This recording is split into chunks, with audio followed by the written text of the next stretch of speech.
ici. Je vais vraiment souhaiter la bienvenue, en particulier à ceux qui viennent de loin, pour accompagner les premiers membres de la communauté des serviteurs de Christ vivant qui s'engagent à Québec. Soyez vraiment les bienvenus. Je salue aussi de façon particulière Monseigneur Martin Laliberté qui est venu pour présider cette célébration. Merci, tu viens en nom de l'archevêque. Alors, soyez tous et toutes les bienvenus. Pour nous, c'est une double fête, c'est la fête patronale et en même temps, ça nous permet de célébrer les gens qui vont s'engager au nom du Seigneur. Que vraiment le Seigneur soit au centre de cette célébration.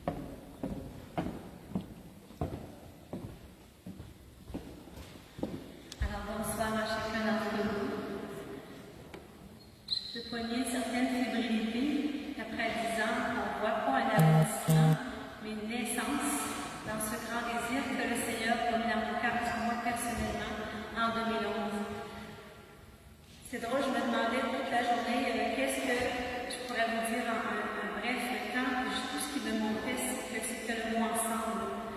Le Seigneur interpelle dans certaines missions chacun d'entre nous, dans ces appels qui sont très insistants, mais je peux vous dire, il y en a qui sont déjà au courant, ça y va selon nos mérites, selon nos capacités.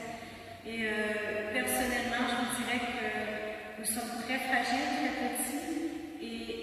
Notre plus grande joie, c'est de voir comment chaque soir, déjà, on voit dans les soirées de prière, dans les ministères. Je pense comme par la fin, mais pour vous dire, ce qui nous rend heureux de cette joie, c'est de donner la joie de l'Évangile. Il faut que je vous dise que dès le départ, en 2011, juste à très bref résumé, c'est la partie d'une prière du Seigneur qui va leur donner la gloire. Et souvent, à partir de ce que nous prions, que le Seigneur nous invite à y répondre. Et tranquillement, les pas se sont ouverts. J'ai toujours collaboré avec le diocèse dès le départ. J'avais été voir Monseigneur Lacroix, je ne pourrais jamais oublier ce moment quand j'ai parlé justement ensemble, cette unité qu'on a priée. Puis durant 10 ans, au niveau du diocèse, on a toujours eu une très belle collaboration qui nous a accueillis. Ce soir, au fond, ce que j'ai vraiment plus le goût de vous dire à travers cet appel, au fond, parce que les serviteurs, vous savez, c'est pas les serviteurs, c'est pas nous qui avons choisi cette communauté. C'est le Seigneur qui nous a interpellés dans cette communauté. Il y a toute une différence parce qu'il avait déjà préparé notre cœur avant même de connaître la communauté du Père Émile Tardif en République dominicaine. Le Seigneur nous poussait vraiment c'est-à-dire sortir de l'individualisme, être ensemble, évangéliser ensemble, dire que Jésus est vivant, que Jésus c'est l'espérance, Jésus c'est la joie, c'est la fête. Et à un moment donné, justement, dans ce tournant dans lequel Charles Robert, avec Diane, la nièce qui est en République, m'a dit, il faudrait que tu viennes ici en République. Et au moment où je suis arrivée avec mon mari Simon, c'était vraiment cette vision que le Seigneur avait donnée, cette beauté de gens ensemble qui, malgré leurs lacunes, arrivent à être ensemble. Alors ce soir, moi, tout ce que j'ai vraiment voulu vous dire en particulier, c'est un merci, parce que la plupart d'entre vous, je vous connais, à travers ces prêtres, à travers ces communautés, différentes communautés dans le diocèse, ou même il y en a de Trois-Rivières qui sont joints, je sais qu'il y en a d'autres de l'extérieur. Je ne veux pas l'oublier, mais je sais que c'est cette unité ensemble qui fait qu'on en arrive à répondre à ces appels, parce que l'Église, elle est belle, même si on nous donne l'impression que des fois, il disait comme si elle est en train de s'éteindre. Au contraire, on sent vraiment un peu nouveau. Je vous amène dans ce sens-là parce que quand on a accepté en 2016, c'est-à-dire cet appel d'y répondre, on a connu cette joie, on était tous dans la jubilance, cette joie, donc être content de ce beau projet que le Seigneur nous donnait. Mais souvent, après le monde d'abord, il y a aussi la croix. Et c'est là qu'aujourd'hui, je peux vous dire que les serviteurs qui vont s'y engager ont connu autant la joie que la croix. Ils ont accepté que leur amour avec le Christ soit plus grand que la blessure qu'ils ont comportée, d'être confrontés les uns les autres. Parce que ça, c'est une évidence, ce n'est pas nécessairement facile. Et plus on se laisse transformer par Jésus, parce que c'est ça la mission des serviteurs. l'évangélisation va partir au moment où on va se laisser transformer le cœur pour aller porter la bonne nouvelle. La bonne nouvelle, pour moi, c'est vraiment le fait qu'il y a des guérisons et que la parole de Dieu est magnifique, elle se voit dans ce que nous vivons. Et ça, je peux vous dire qu'à travers les derniers temps, parce qu'on a su surtout l'année passée, en février 2020, nous avons été acceptés. On avait commencé en 2016, mais en 2020, on a été acceptés comme communauté. Et à cause de la COVID, on a pu avoir la consécration à ce moment-là. Et je peux vous dire que le Seigneur était en contrôle. Le Seigneur avait un chemin un peu plus difficile à nous faire traverser, mais qu'il était essentiel pour la purification. Alors c'est pour ça que je vous dis, quand on parle de purification, c'est que le Seigneur nous a appris, est-ce que tu m'aimes plus que cela? Est-ce que tu m'aimes plus que toi-même? Est-ce que tu m'aimes plus que ta réputation? Est-ce que tu m'aimes pour faire quelque chose? Et c'est à travers des fois, je vous dis qu'on n'était pas sûr qu'on avait cet amour-là, et c'est en demandant que le Seigneur est toujours pour nous. Et en même temps, je vais terminer avec ce petit point-là, moi je vais pas prendre trop de temps, mais je trouve que c'est important de vous dire, parce que moi je crois à cette Église, et nous voyons la communauté à cette Église unie. Et dernièrement, dans ces temps de souffrance, j'ai eu la possibilité de rencontrer plusieurs différentes communautés lors d'une belle célébration de mariage. Et la phrase que j'ai retenue, que je veux qu'on se dise ensemble, c'est qu'on n'est pas tout seul. Et quand on voit l'Église ce soir, on se dit qu'on est en marche vers le Christ et ensemble. Alors ce soir, nous allons vivre les symptômes. Vous allez voir aussi, des fois on entend des commentaires où ils sont âgés un petit peu. Et pensez-vous que le Seigneur avait choisi Abraham et puis du monde, il a pris un jeune de 20 ans, hein? Il a pris des gens avec cette maturité, cette expérience de vie, ce détachement de même pour être les piliers d'une communauté qui va t'appeler à continuer. Et le Seigneur déjà envoie ces petites, on voit déjà les 9 candidats qui ont commencé puis la suite. Alors, ce soir, je termine en vous disant simplement, tout cela est passé par la grâce de Dieu et par l'amour de l'Église et votre amour qui nous a sans cesse donné ce petit coup de pouce de nous ramener à Jésus et continuer sur ce chemin malgré toute nos fragilités. Notre bonne célébration avec que Dieu vous bénisse.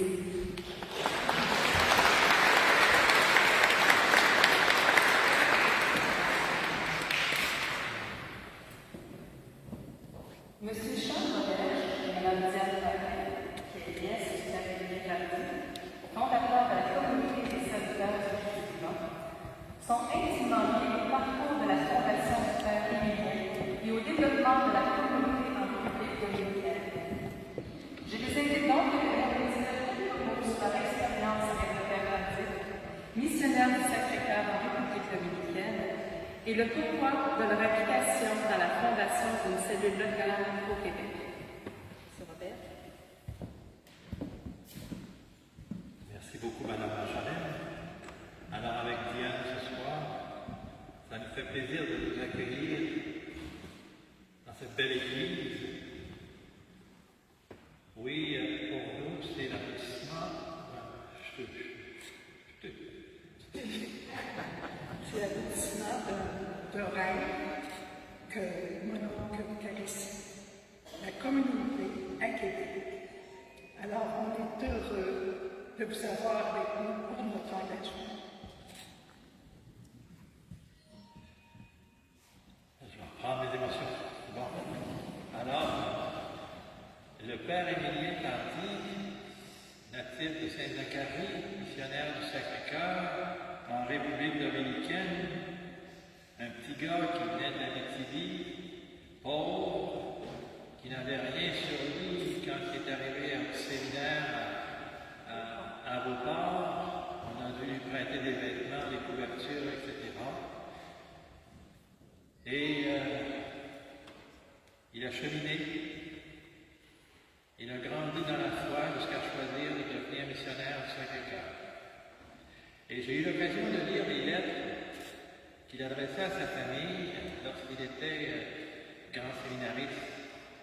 Et déjà, en lisant ces textes écrits de sa mère, il manifestait une grande dévotion à l'Eucharistie. Il mentionnait que c'était devant Jésus, l'Eucharistie, que tout se construisait, que tout s'élaborait, que tout se formait dans sa vocation. Le Père Émilien, c'est un homme, un bon vivant. Diane pourra vous raconter toute son histoire de voyage avec lui et tout. Jusqu'au jour où le Seigneur est venu le chercher dans une maladie. Il était très dévoué à son initiative. son ministère dans la République dominicaine, il a fondé des séminaires, il a été supérieur de sa communauté, etc. Il était très actif. Et dans le matériel. C'est un très bon prêtre. Et un jour, le Seigneur est venu le chercher dans la maladie. Ici, on l'a envoyé à Québec pour mourir. Une maladie incurable, des poumons, etc. Et le père et la mère de Diane, avec d'autres personnes, sont allés dans sa chambre d'hôpital et ils lui ont offert de prier sur lui. Ils ont prié sur lui et le père Minier a dit OK, on va fermer la porte, pas que ça dérange. Ne voyez pas trop à ça. Ils ont prié sur lui et le père Minier a été totalement guéri, tellement que les médecins ne savaient pas ce qui se passait. Alors, ils l'ont envoyé passer une année de convalescence à Saint-Côme, chez la mère, le père de Diane. Et c'est là que, à ce moment-là, moi j'ai commencé à fréquenter Diane. C'est là que je l'ai rencontré. On a passé la première année avec lui. Son charisme de guérison s'est développé. Il nous a mariés et il est retourné en République dominicaine. Et là, son ministère a été transformé par la puissance de l'Esprit Saint. Tellement qu'après quelques temps, il faisait des réunions de 30, 40 000 personnes. Il était obligé de monter sur les toits avec des haut-parleurs pour pouvoir accueillir tout ce beau monde. Le gouvernement lui a dit arrête ça, ça fait du désordre. On a pensé fort pour contrôler la circulation. Et d'une chose à l'autre, il a développé ce ministère d'évangélisation. Et il s'est affilié à quelques personnes en République dominicaine. Et après une longue retraite, ils ont décidé de fonder une communauté de laïcs qui s'engagerait dans l'évangélisation et qui baserait toute leur action apostolique dans l'adoration eucharistique. Et si vous allez en République dominicaine, vous rentrez dans une maison d'adoration, une maison d'évangélisation, la première pièce que vous rencontrez, c'est tout le temps une chapelle d'adoration, ouverte toute la journée à tout le monde.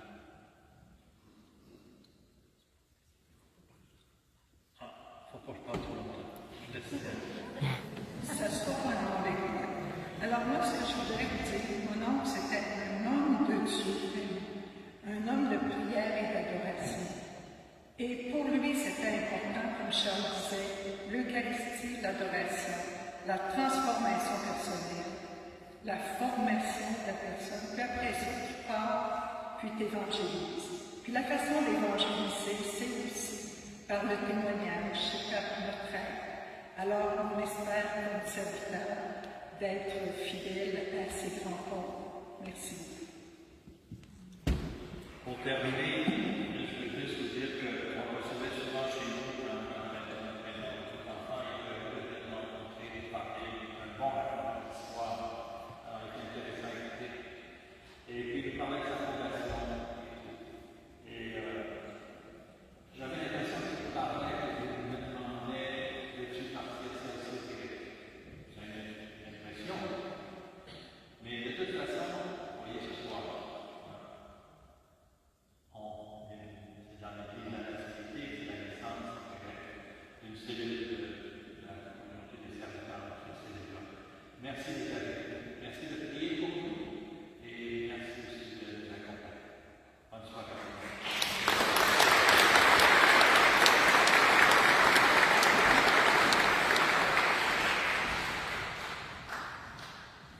Le père André Dumas, missionnaire du Sacré-Cœur, est confrère du père Guillaume et lui-même missionnaire durant de nombreuses années en République dominicaine. Il connaît bien la communauté des serviteurs du Christ-Vivant pour avoir participé à sa réunion comme aumônier et frère collaborateur. Je l'ai invité à venir partager son expérience. Père André Dumas.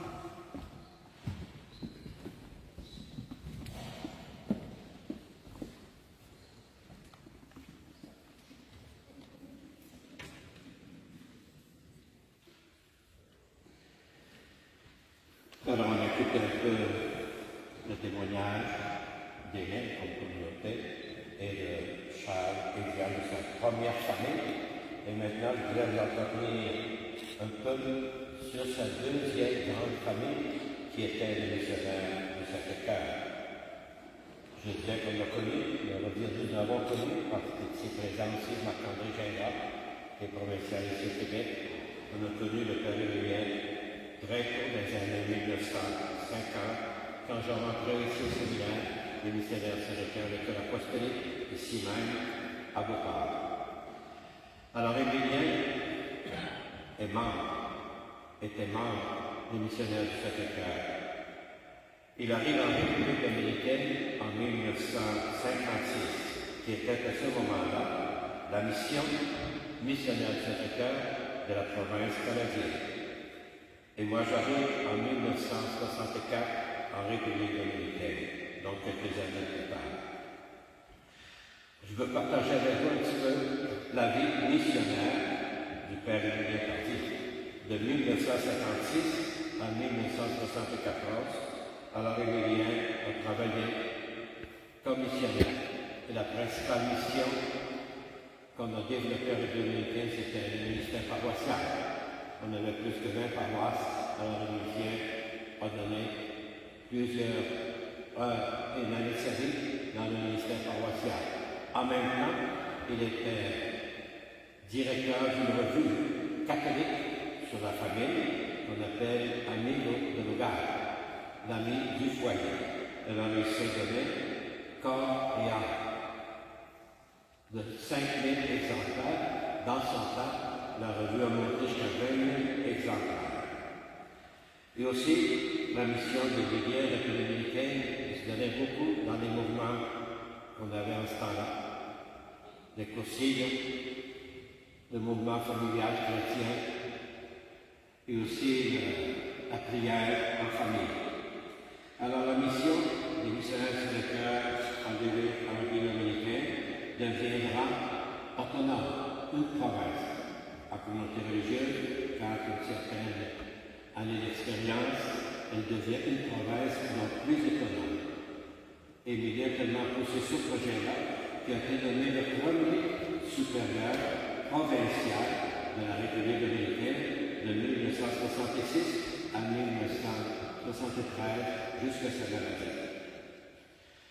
Comme province, Emilien aussi a travaillé beaucoup dans l'ouverture de missions. Dans chaque province, on passe un territoire de mission.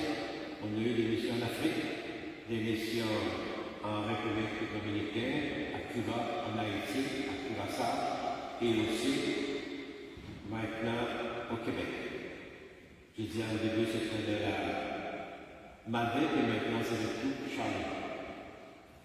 Alors à la fin de son mandat, en 1973, qui s'était donné tant à la communauté et aussi à son ministère, alors il tombe malade d'une maladie très grave, la tuberculose aiguë, et il rentre à l'hôpital, il est transporté ici au Québec en 1973 à l'hôpital Laval.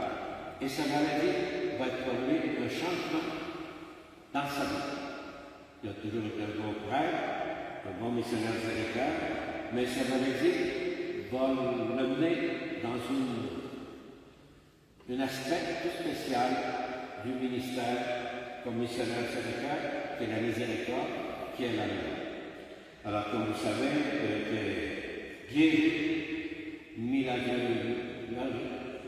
merveilleusement ici, à l'hôpital Laval. Et à partir de ce moment-là, il sort de l'hôpital, il devait passer un an de convalescence, mais il se sent guéri, je suis guéri, il veut connaître le mouvement du renouveau charismatique, alors qu'il était très opposé à la République dominicaine. Alors c'est déjà une conversion au mouvement et à l'action de l'Esprit Saint sur l'Église d'aujourd'hui. Alors il commence justement, au lieu de consacrer une année de convalescence, il veut connaître, tant au Canada comme aux États-Unis, le renouveau charismatique. Il visite beaucoup de paroisses et d'endroits où le renouveau est présent, surtout avec sa nièce, Hélène. Alors de retour en République dominicaine, en 1974, lui-même affirme, maintenant, je prêche la miséricorde. Je remercie le Seigneur le Dieu qui est vivant. Jésus est vivant, il est toujours présent parmi nous. Alors il commence son ministère dans une paroisse sur le bord de la mer, qui s'appelle Nagua, et là il commence vraiment quelque chose de nouveau qu'on n'était pas habitué avec les Dominicains. Dans son travail est de construire et former des groupes de prière dans tous les coins de la paroisse. Prier beaucoup pour les malades. Je pense que jamais célébrer une messe ensuite sans prier à la fin toujours pour les malades. Et découvre le don de sa guérison. Comme Dieu est miséricordieux pour lui, alors lui, il voulait miséricordieux pour les autres. Alors il parvient à réunir des milliers de personnes. Et il découvre aussi en même temps son charisme de guérison dans la paroisse de l'Altagracia de Santo Domingo. Alors, il prie parce qu'il sent vraiment une grande sensibilité pour les malades, lui qui a été guéri pour les malades. Alors, après un certain temps, on commence à l'inviter à l'extérieur de la République dominicaine, en Amérique latine, un peu partout, tellement il nous disait, j'ai visité les 5 continents du monde et plus de 72 paroisses dans tout le monde entier, et j'ai vraiment compris la mission comme missionnaire du Sacré-Cœur, aimer soit partout le Sacré-Cœur de Jésus. Alors, pour réaliser cette mission, c'est là qu'avec Maria Armentero, qui est aussi une des fondatrices de la communauté des serviteurs du Christ vivant, avec le diacre Évariste Guzman, alors au moment de prière, il trouve le nom, serviteur du Christ vivant. Alors une communauté qui vraiment va réaliser et va annoncer aussi cette bonne nouvelle partout dans le monde entier. Alors comme communauté, il fait participer les laïcs à la mission de l'évangélisation. Pour sorte que la communauté de serviteurs du Christ vivant sera une communauté d'évangélisation, une communauté charismatique, les dons de l'Esprit Saint, une communauté transformée par le Seigneur. Alors, cette communauté qui a commencé avec les Dominicains va se répandre avec le temps aux États-Unis, il y a plusieurs communautés, quelques-unes en Espagne, quelques-unes en Italie, et maintenant pour la première fois ici, dans son propre pays, au Québec. Alors quels sont les principales caractéristiques de cette communauté? On va rencontrer partout dans toutes les communautés des serviteurs du Christ vivant. Alors ce sera une présence de Jésus dans toutes et presque toutes les communautés. Il y a la présence à chaque fois du Saint-Sacrement. Alors c'est l'adoration. Et bien c'était très important pour lui de se mettre au pied du Seigneur. Et cette rencontre personnelle avec le Seigneur. Il y a aussi la préparation de nouveaux évangélisateurs dans presque tous les endroits où est la communauté des serviteurs de Christ vivant. Il y a aussi ce qu'on appelle une école d'évangélisation. La principale par la République dominicaine, dont plusieurs qui sont membres aujourd'hui de la communauté sont allés voir et sentir et surtout découvrir le charisme de cette nouvelle communauté. Un aspect très important aussi de cette communauté, Emilien employa souvent le témoignage. Même ses livres, le premier livre surtout, il a fait de moi son témoin. Alors c'est des témoignages qui aident aussi à faire croire, grandir la communauté. Qui se manifestent aussi dans les paroisses, parce que les communautés des serviteurs du Christ vivant sont des paroisses déterminées. Il a aussi donc des services comme communauté. Comme organisation de la communauté des serviteurs du Christ vivant, il y a une direction générale pour toute la communauté qui est présente dans tous ces pays-là. Il y a aussi une organisation qu'on appelle la direction provinciale, comme aux États-Unis. C'est une province, plusieurs communautés, comme en République dominicaine, de plusieurs communautés, donc c'est une province. Et l'autre aspect aussi du service, c'est la direction locale. Comme ici à Québec, il y a une communauté, alors il y a un conseil local qui est appelé à conduire, à faire grandir et être toujours propre de ces communautés ici au Québec. Alors c'est un peu l'aspect, un peu l'expérience que j'ai vécue parce que je suis à l'intérieur, on nommé aumônier de la communauté des serviteurs de Christ vivant République dominicaine à la fin de 2007, après qu'Emilien a été transporté dans une crique qui appartient à la communauté des serviteurs de Christ vivant, et le cardinal qui était là à ce moment-là a demandé que ce soit missionnaire de secrétaire, et c'est là qu'a commencé mon ministère, surtout plus proche de la communauté, même si avant j'étais dans plusieurs paroisses où j'étais présent dans la communauté, et même le Père Emilien Tandier, à un moment donné, c'était mon vicaire dans une des paroisses de la République dominicaine. Alors c'est un peu la présence que j'ai, et aussi l'expérience avec le Père Emilien, et d'avoir appris de lui à plusieurs aspects de cette vie communautaire, de cette vie charismatique, de cette vie transformée.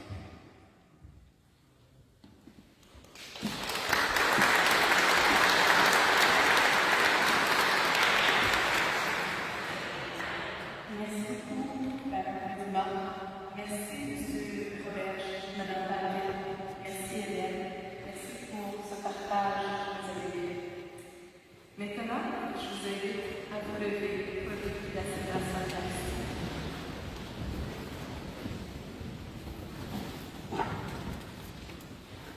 Frères et sœurs, nous sommes rassemblés au nom du Père et du Fils et du Saint-Esprit. La paix soit avec vous. Bonsoir. Il me fait plaisir d'être avec vous ce soir. J'aimerais vous transmettre les salutations de notre archevêque, Monsieur le cardinal Gérald Lacroix, qui est présentement au congrès eucharistique en Hongrie. Mais il m'a demandé de vous saluer, et aussi les salutations de mon confrère évêque auxiliaire, Monseigneur Marc Pelchamp. C'est la fête de la Nativité de la Vierge. Nous sommes dans l'église de la Nativité. C'est une grande fête pour nous.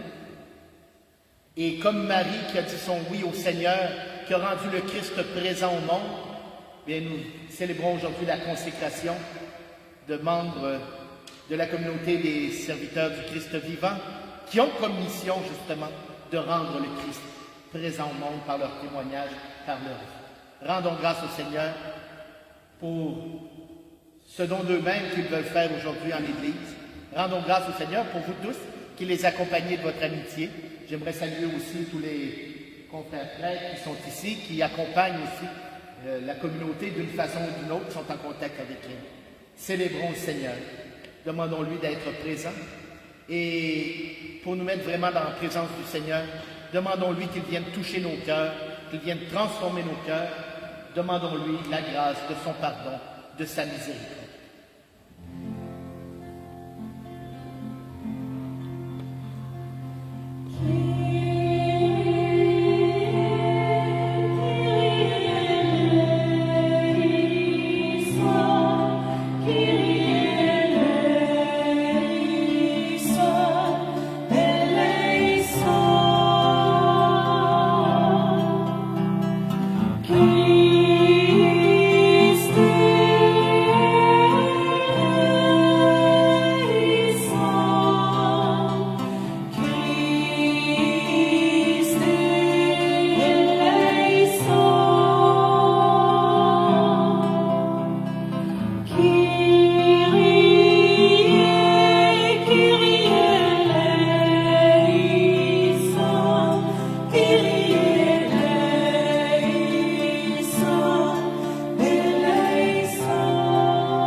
Qu'il nous pardonne nos péchés et qu'il nous conduise à la vie éternelle.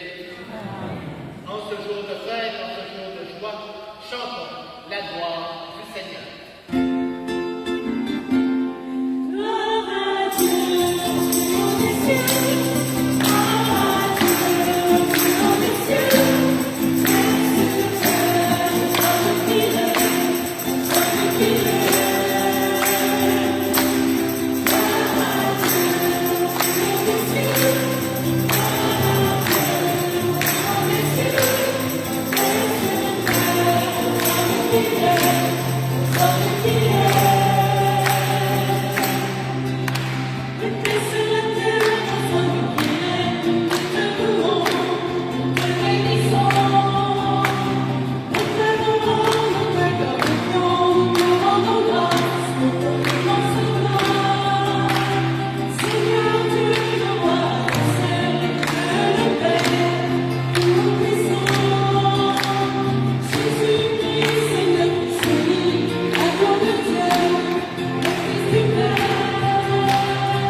Prions.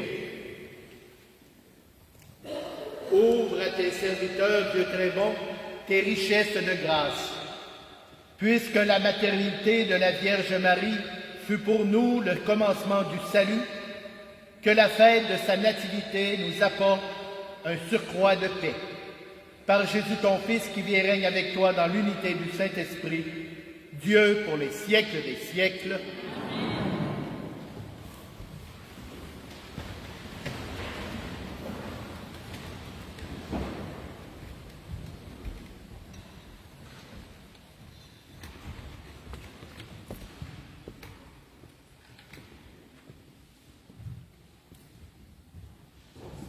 Lecture de la lettre de Saint Paul apôtre aux Romains.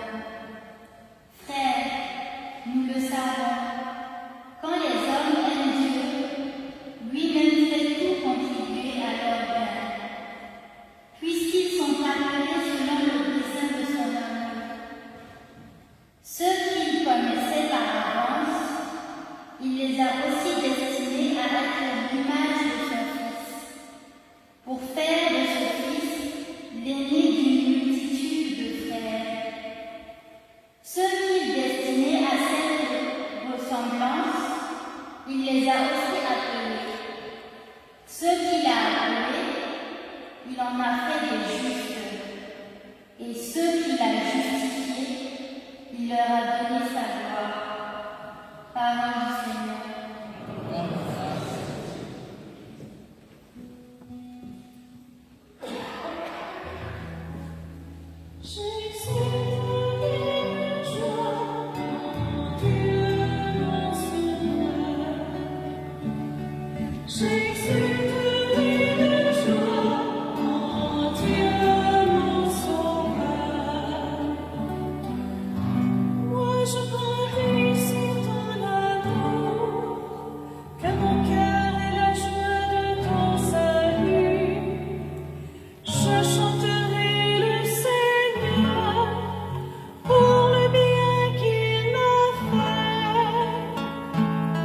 J'exulterai de joie.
Le Seigneur soit avec vous.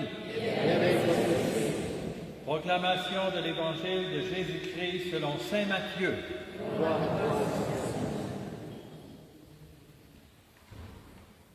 Voici quelle fut l'origine de Jésus-Christ. Marie, la mère de Jésus, avait été accordée en mariage à Joseph. Or, avant qu'ils aient habité ensemble, elle fut enceinte par l'action de l'Esprit Saint. Joseph, son époux, qui était un homme juste, ne voulait pas la dénoncer publiquement. Il décida de la répudier en secret. Il avait formé ce projet lorsque l'ange du Seigneur lui apparut en songe et lui dit « Joseph, fils de David, ne crains pas de prendre chez toi Marie, ton épouse. L'enfant qui est engendré en elle vient de l'Esprit Saint. Elle mettra au monde un fils auquel tu donneras le nom de Jésus, c'est-à-dire le Seigneur sauve, car c'est lui qui sauvera son peuple de ses péchés. » Tout cela arriva pour que s'accomplisse la parole du Seigneur prononcée par le prophète. Voici que la Vierge concevra et elle mettra au monde un fils auquel on donnera le nom d'Emmanuel, qui se traduit Dieu avec nous. Acclamons la parole de Dieu.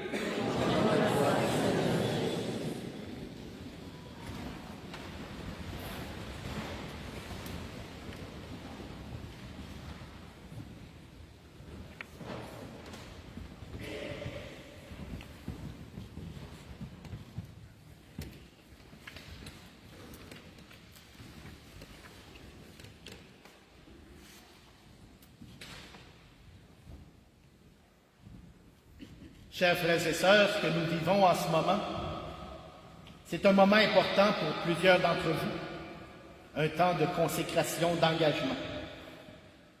Et on le vit au cours d'une fête significative, celle de la Nativité de la Vierge Marie.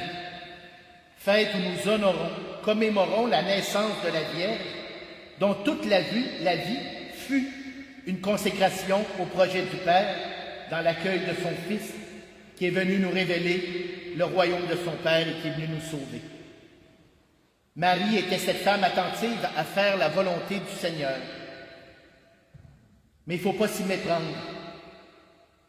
La consécration de Marie, ça ne relevait pas de la simple piété envers Dieu, de la simple religiosité. C'est un engagement de vie à se mettre au service de la réalisation du projet de Dieu pour son peuple. Et c'est à ce salut qu'elle veut participer en engageant tout son être. Si elle a accueilli en elle ce Dieu avec nous, cet Emmanuel dont parle l'Évangile, c'était pour que Dieu sauve le monde. L'Évangile ne nous dit-il pas que le nom Jésus veut dire le Seigneur sauve. Jésus, le Seigneur sauve. Donc elle voulait participer à ce projet et elle s'y est consacrée. On est loin ici d'une piété doucereuse. Nous sommes dans un engagement radical qui veut transformer le monde pour qu'advienne le royaume de Dieu. C'est ce à quoi Marie s'engage et se consacre. Elle s'engage à rendre présent au monde celui qui disperse les superbes, renverse les puissants de leur trône, élève les humbles et comble de bien les affamés, comme elle le dit elle-même dans le Magnificat, lors de sa rencontre avec sa cousine Élisabeth. On voit que c'est quelque chose de radical, Marie. C'était une rebelle. C'était une femme qui portait dans son cœur les aspirations de libération et de transformation du monde, de son peuple. Et Dieu l'a choisie pour ça. Pas parce que c'était une petite femme toute douce, toute simple, non, parce que c'était une femme engagée, une femme de la terre, une femme qui voulait transformer le monde. Et Dieu a reconnu en elle quelqu'un qui pouvait accueillir son projet de vie, qui pouvait accueillir son Fils. Et accepter de vivre une consécration, un engagement comme vous le faites ce soir en la fête de la Nativité de la Vierge Marie, c'est accepter de vous engager aussi à rendre le Christ présent au monde, à travailler à la transformation du monde et à l'avènement plénier du règne de Dieu. Et cet engagement que vous vivez, que vous prenez ce soir, se vit dans la confiance que le Seigneur vous accompagne et qu'il vous appelle dans son amour. Quel beau passage de l'Écriture que celui de la lettre de Saint Paul apôtre aux Romains que nous avons proclamé ce soir. Il n'a pas été choisi, il fait partie de la liturgie du jour. On nous dit « Dieu fait tout contribuer au bien de ceux qui l'aiment. » Dieu fait tout contribuer au bien de ceux qui l'aiment. Et le plus grand de tous ces biens, c'est que nous sommes appelés à vivre de lui, selon le dessein de son amour. Le dessein, le plan de son amour, c'est de vivre de lui. C'est ça qui est notre vocation, c'est ça qui est notre destinée, comme hommes et femmes, comme fils et filles de Dieu.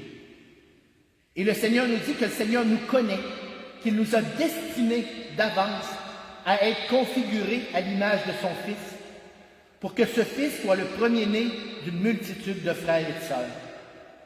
Nous sommes configurés au Christ par notre baptême, et en lui nous sommes frères et sœurs, fils et filles du Père.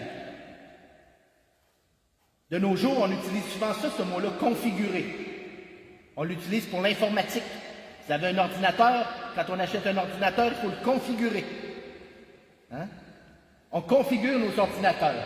C'est-à-dire qu'on y met tous les programmes, toutes les fonctions nécessaires pour qu'ils puissent nous servir comme il faut, qu'ils répondent à sa vocation d'être ordinateur. On met les programmes qu'il faut, on le configure pour qu'ils répondent à sa vocation d'être ordinateur.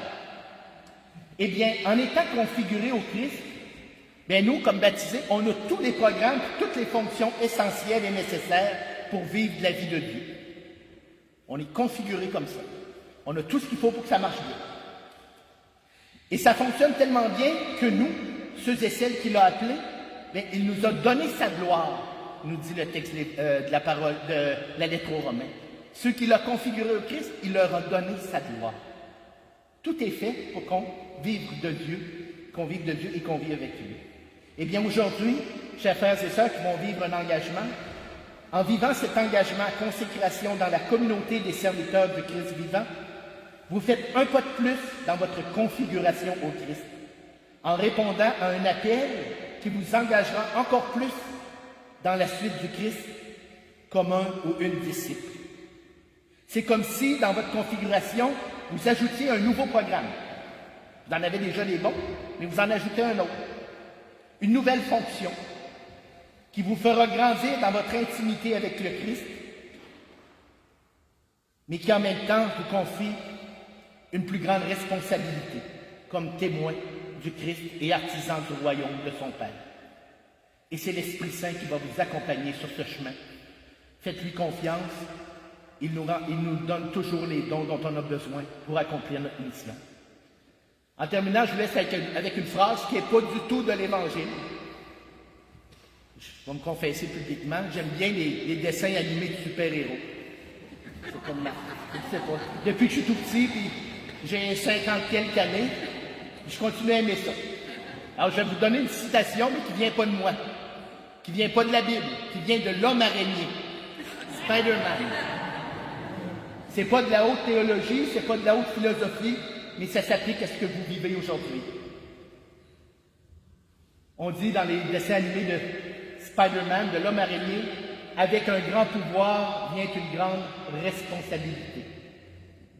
Avec le grand don d'amour que vous recevez du Seigneur ce soir, en vous engageant encore plus à sa suite, vient cette grande mission d'être ses témoins dans le monde. Que le Seigneur vous bénisse, qui vous guide, qui soit votre compagnon de route tout au long de cet engagement que vous prenez aujourd'hui. Amen.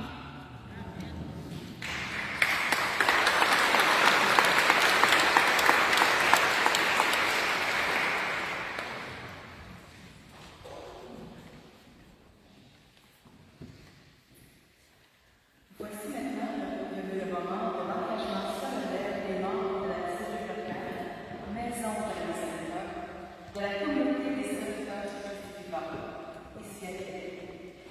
Monseigneur Laverté invitera à tout moment, par leur nom, chacun des aspirants à s'avancer. Madame Hélène Brassard.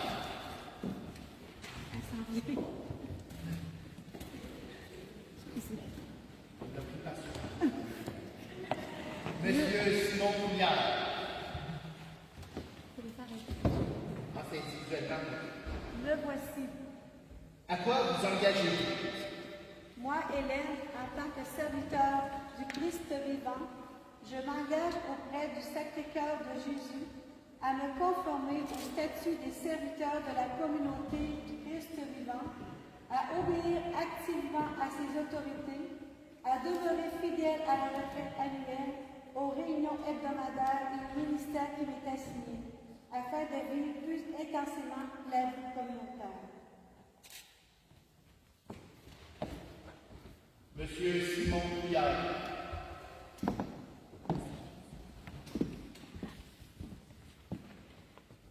Me voici. Simon, à quoi vous engagez-vous?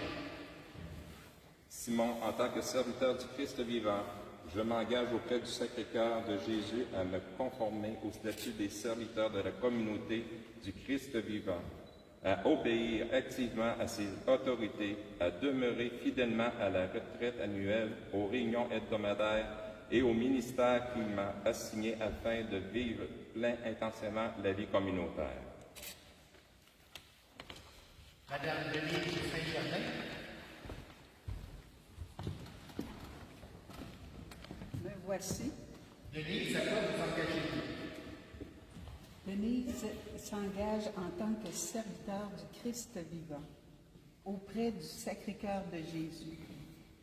Je m'engage à me conformer au statut des serviteurs de la communauté du Christ vivant, à obéir activement à ses autorités, à demeurer fidèle à la retraite annuelle, aux réunions hebdomadaires et au ministère qui m'est assigné afin de vivre plus intensément la vie communautaire. Monsieur Jacques Choquet.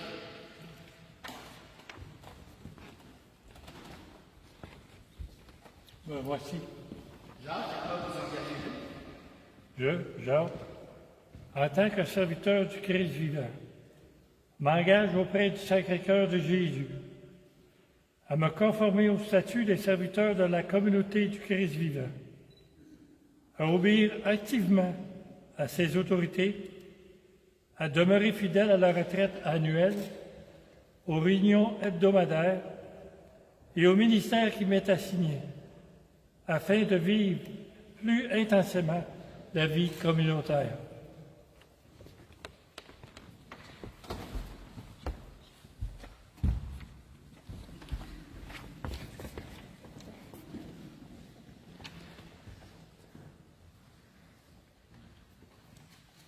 J'invite maintenant Madame Jacqueline Poulin.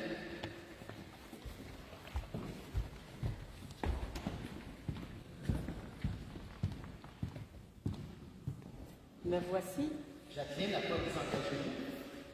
Moi, Jacqueline, en tant que serviteur du Christ vivant, je m'engage auprès du Sacré-Cœur de Jésus à me conformer au statut des serviteurs de la communauté du Christ vivant, à obéir activement à ses autorités, à demeurer fidèle à la retraite annuelle, aux réunions hebdomadaires et au ministère qui m'est assigné, afin de vivre plus intensément la vie communautaire. Madame Hélène Nadeau.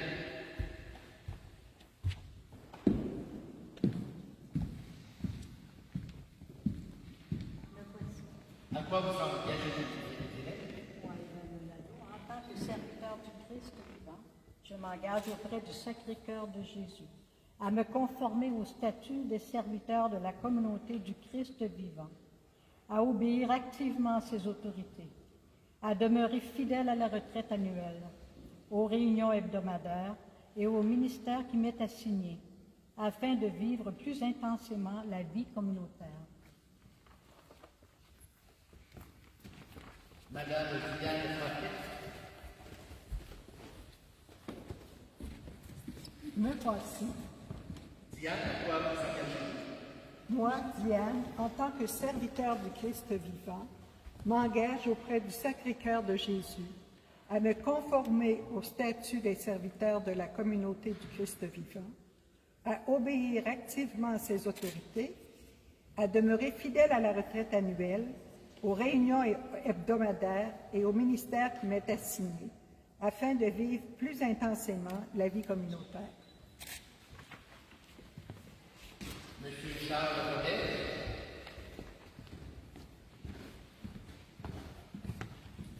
Me voici. Charles, à quoi vous s'engagez? Moi, Charles, en tant que serviteur du Christ vivant, je m'engage auprès du Sacré-Cœur de Jésus à me conformer au statut des serviteurs de la communauté du Christ vivant, à obéir activement à ses autorités, à demeurer fidèle à la retraite annuelle, aux réunions hebdomadaires et au ministère qui m'est assigné, afin de vivre plus intensément la vie communautaire.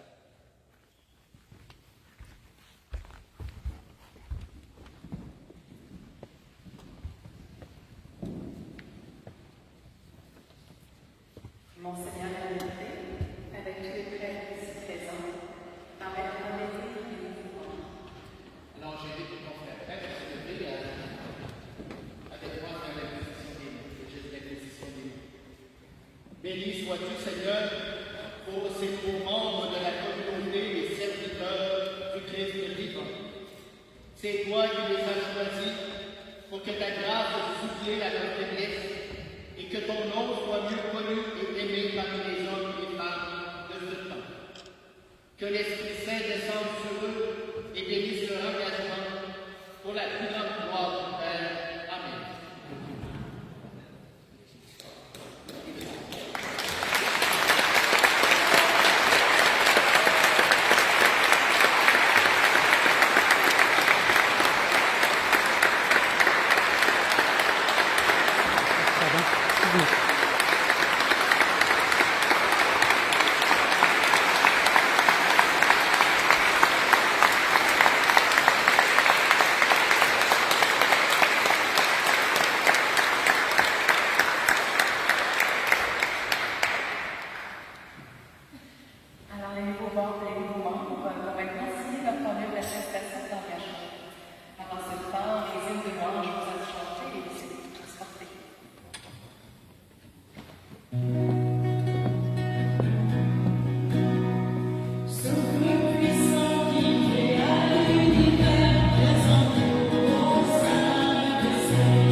Oh,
Bonsoir à tous.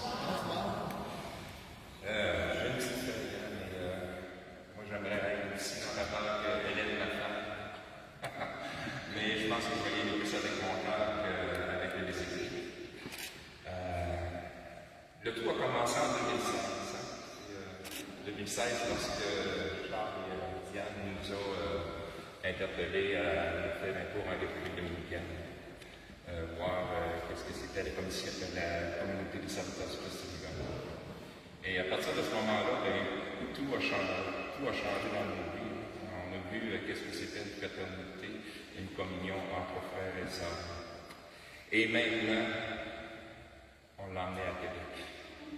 Pour nous, c'est un grand projet qui se réalise ce soir. Et je vous dirais que je vais me dévirer un petit peu parce que je vais essayer d'emmener mon micro, mais je suis vraiment très fier d'avoir accepté d'être serviteur de la communauté des serviteurs du Christ vivant. Merci à vous tous d'être là. Merci beaucoup. C'est avec fierté que vraiment je suis fier de vous, d'être communion avec l'Esprit Saint naturellement et avec tout cette communauté peut emmener aux gens. Merci beaucoup à tous. Et maintenant, là, je vois bien présent. Ça fait bizarre de dire, mais on vous demanderait de nous applaudir pour cet engagement que nous avons pris. Merci à vous.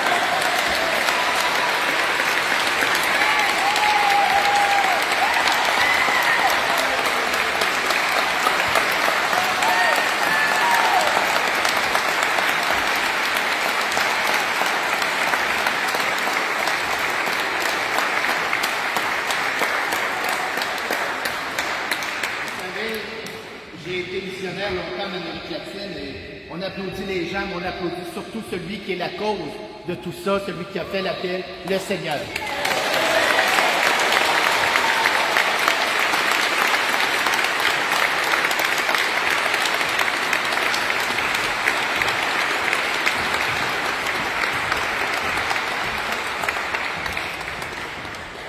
Et c'est dans la foi qu'ils se sont engagés. Et c'est comme communauté aussi que nous voulons les soutenir dans cet engagement. Et c'est comme Église que nous redisons notre foi.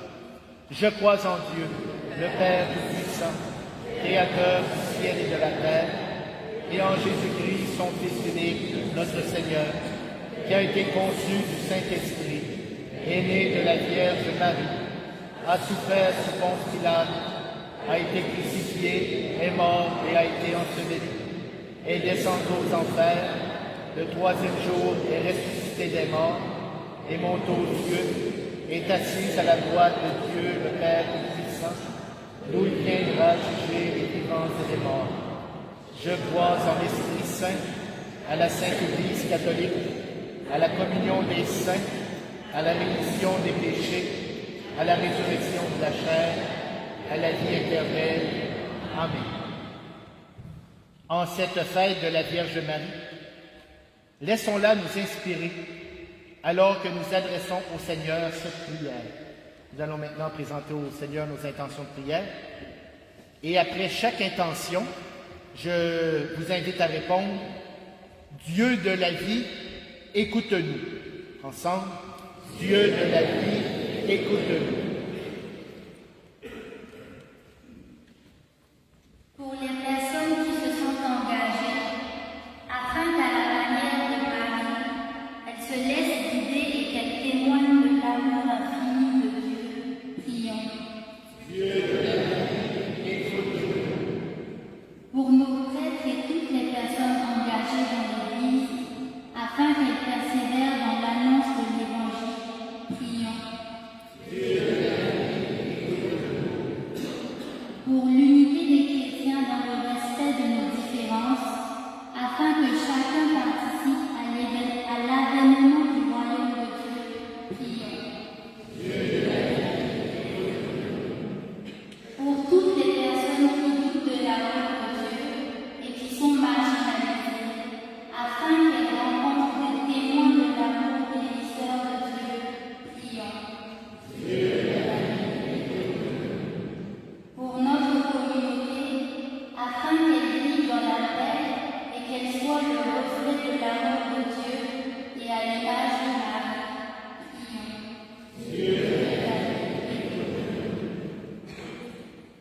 Seigneur, accepte ces prières qui montent vers toi. Qu'en la fête de la naissance de la Vierge Marie, notre cœur de serviteur soit à l'unisson du cœur de celle qui s'est déclarée la servante du Seigneur, et que notre cœur soit animé du même esprit. Par Jésus le Christ notre Seigneur.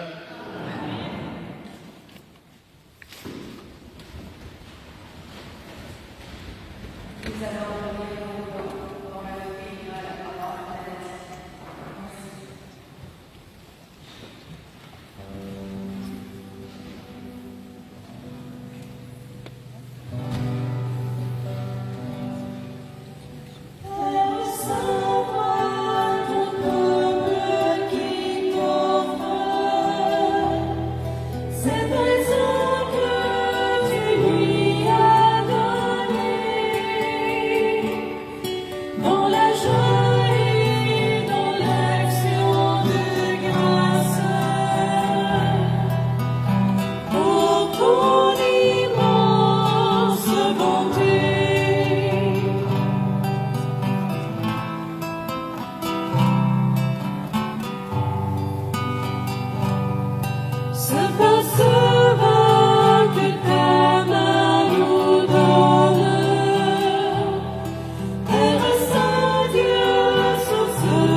Que ton Fils unique vienne à notre secours, Seigneur, puisque sa naissance n'a pas altéré, mais a consacré la virginité de sa mère, qu'il nous délivre aujourd'hui de nos péchés et te rende agréable cette offrande, lui qui vit et règne pour les siècles des siècles.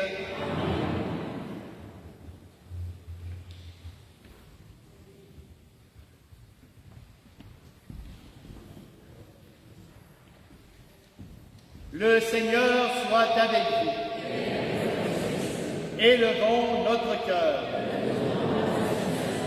Rendons grâce au Seigneur notre Dieu. Vraiment, il est juste et bon de te rendre grâce, de t'offrir notre action de grâce toujours et en tout lieu, à toi, Père très saint, éternel et tout-puissant. En ce jour où nous célébrons la nativité de la bienheureuse Vierge Marie, nous voulons te chanter, te bénir et te glorifier, car elle a conçu ton Fils unique lorsque le Saint-Esprit l'a couvri de son ombre, et gardant pour toujours la gloire de sa virginité, elle a donné au monde la lumière éternelle par Jésus-Christ notre Seigneur. Par lui, avec les anges et tous les saints, nous chantons l'hymne de ta gloire et sans fin nous proclamons.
Toi qui es vraiment saint, toi qui es la source de toute sainteté, Seigneur, nous te prions. Sanctifie ces offrandes en répandant sur elles ton esprit, qu'elles deviennent pour nous le corps et le sang de Jésus le Christ, notre Seigneur. Au moment d'être livré, d'entrer librement dans sa passion, il prit le pain, il rendit grâce, il le rompit, et le donna à ses disciples en disant, « Prenez et mangez-en tous, ceci est mon corps livré pour vous. »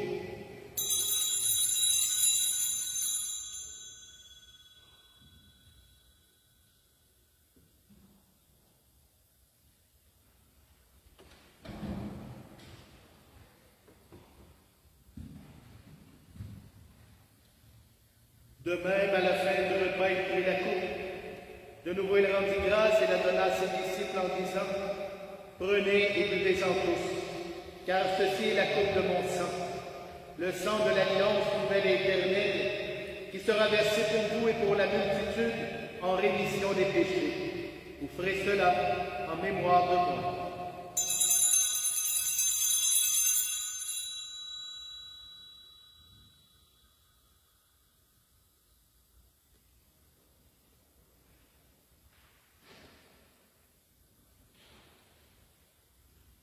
Tu as connu la mort, tu es ressuscité, et tu reviens encore pour nous sauver. Tu as connu la mort, tu es ressuscité, et tu reviens encore pour nous sauver. Faisant ici mémoire de la mort et de la résurrection de ton Fils, nous t'offrons, Seigneur, le pain de la vie et la coupe du salut, et nous te rendons grâce car tu nous as choisis pour servir en ta présence. Humblement, nous te demandons qu'en ayant part au corps et au sang du Christ, nous soyons rassemblés par l'Esprit Saint en un seul corps. Souviens-toi, Seigneur, de ton Église répandue à travers le monde. Fais-la grandir dans ta charité avec le pape François, notre évêque Gérald, avec ses évêques collaborateurs, Marc et moi-même, ton humble serviteur, et tous ceux et celles qui ont la charge de ton peuple. Souviens-toi aussi de nos frères et de nos sœurs qui se sont endormis dans l'espérance de la résurrection, et de toutes les personnes qui ont quitté cette vie. Reçois-les dans ta lumière auprès de toi. Sur nous tous enfin, Seigneur, nous implorons ta bonté.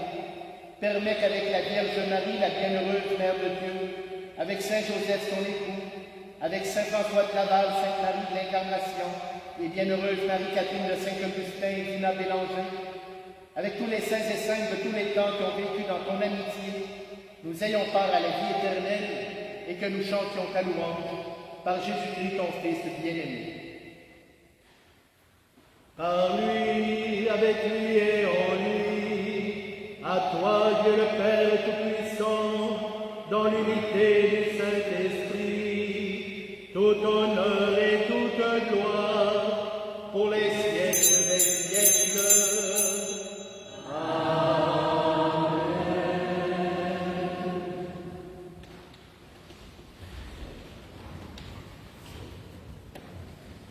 Configurés au Christ, nous sommes frères et sœurs, fils et filles du Père dans le Christ.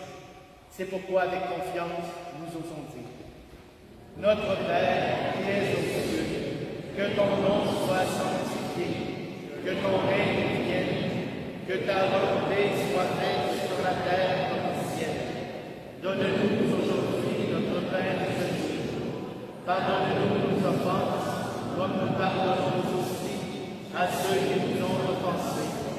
Et ne nous laisse pas entrer en tentation, mais délivre-nous de tout mal. Délivre-nous de tout mal, Seigneur, et donne la paix à notre temps. Par ta miséricorde, libère-nous du péché. Rassure-nous devant les épreuves, en cette vie où nous espérons le bonheur que tu promets et l'avènement de Jésus-Christ, notre Sauveur.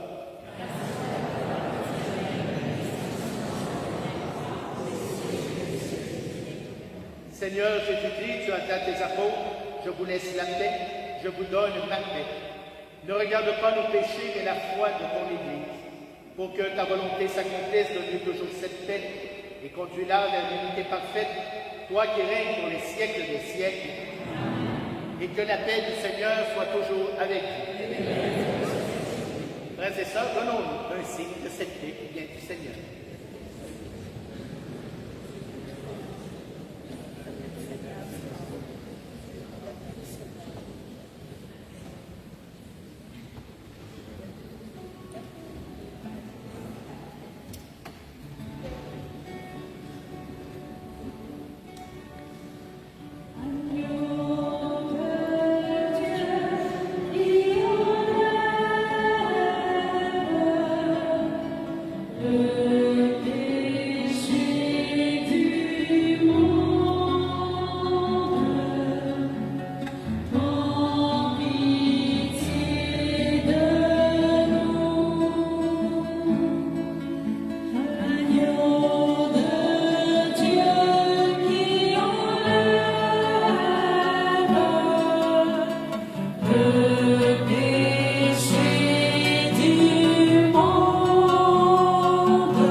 Good is it.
Prions.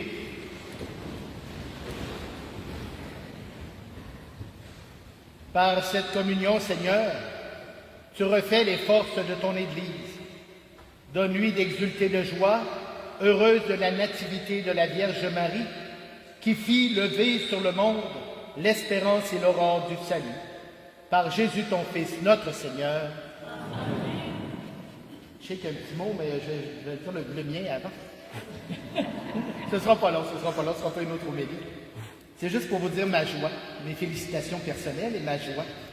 Ça fait du bien, comme pasteur de l'Église de Québec, de voir des gens qui s'engagent comme ça, de voir une assemblée réunie pour prier. Ça fait du bien dans les temps qu'on vit, où on a souvent plus des mauvaises nouvelles que des bonnes nouvelles au sein de notre Église, alors ça fait du bien.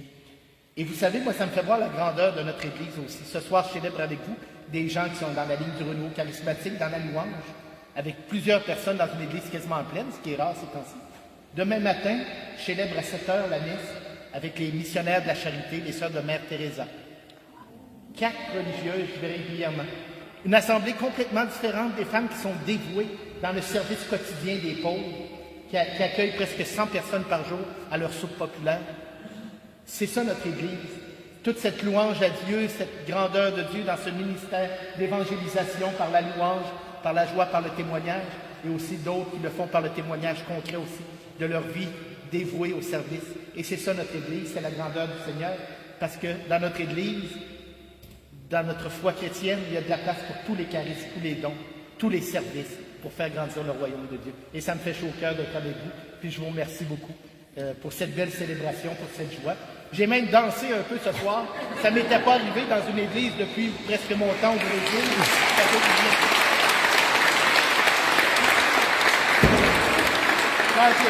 Quand j'étais missionnaire au Brésil, où j'étais supérieur de ma communauté missionnaire, je voyageais en Afrique, en Amérique latine, ça m'arrivait souvent de danser. Depuis que j'étais revenu au Québec, on dirait qu'on a une petite gêne, hein, nous autres. Alors ça fait du bien ce soir de faire bouger un peu le corps au rythme de la musique, de la louange du Seigneur. Merci.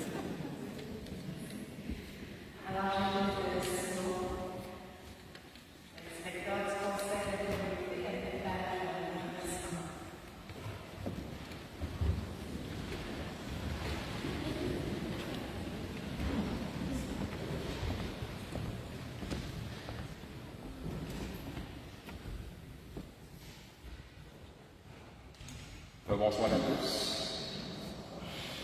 Avant tout, j'aimerais vraiment remercier tous ceux ce soir qui se sont déplacés pour notre communauté, pour notre consécration. Vous venez certains de très loin, on vient de plusieurs villes actuellement, et merci d'être là, ça nous fait très très chaud au cœur.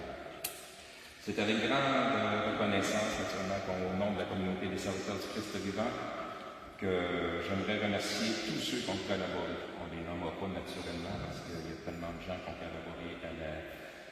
cette préparation. Merci à tous ceux qui ont collaboré. J'aimerais également remercier, puis peut-être aussi une belle main d'applaudissement pour Judith avec le son, avec ses chanteuses.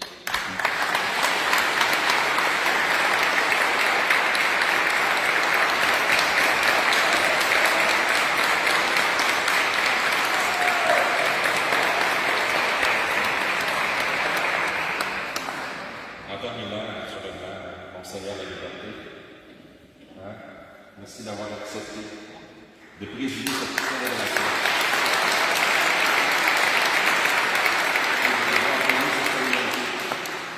Merci beaucoup. Et pour terminer, on a une petite collation dans le sous-sol ici en bas.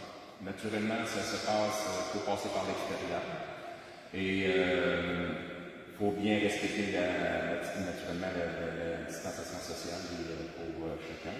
Fait que faites attention parce que la salle est quand même assez grande, mais pas si grande que ça. Fait que allez-y selon votre bon jugement aussi. Fait que vous êtes invités avec une collation en bas de gâteau à partager avec nous et un café. Merci, bonne soirée à tous.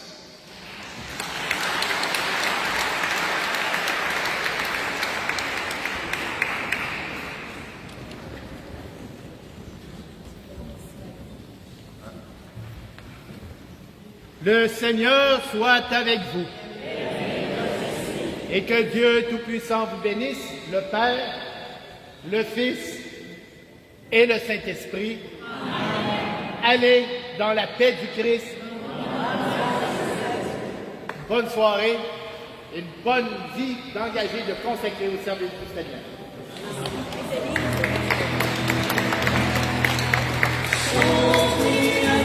Thank you.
masqué, mais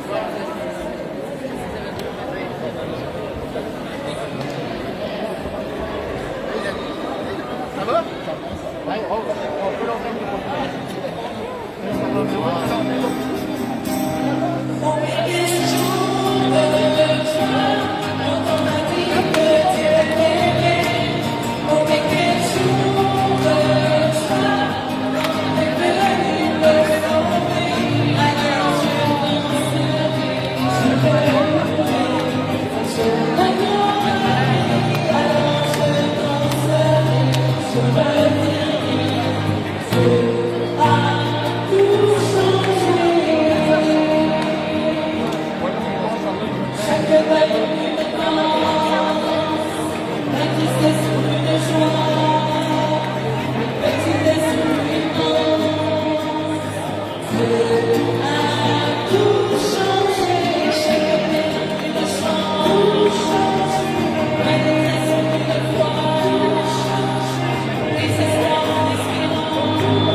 Alors bon,